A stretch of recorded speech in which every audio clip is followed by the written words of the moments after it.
dear subscribers.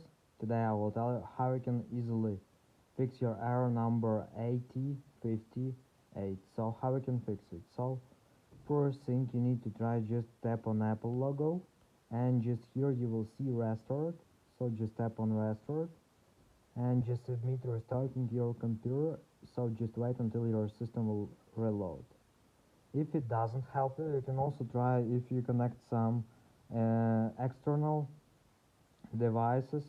So just disconnect them from your computer and just try to copy some files again.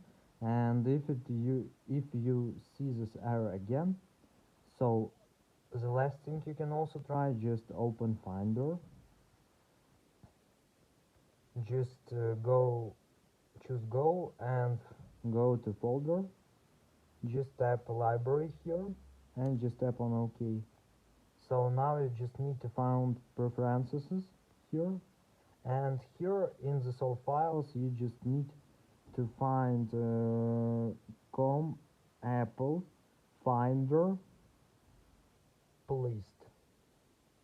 So just find this file. If you see it, just move it to the trash. So just move to trash, and after just empty bin.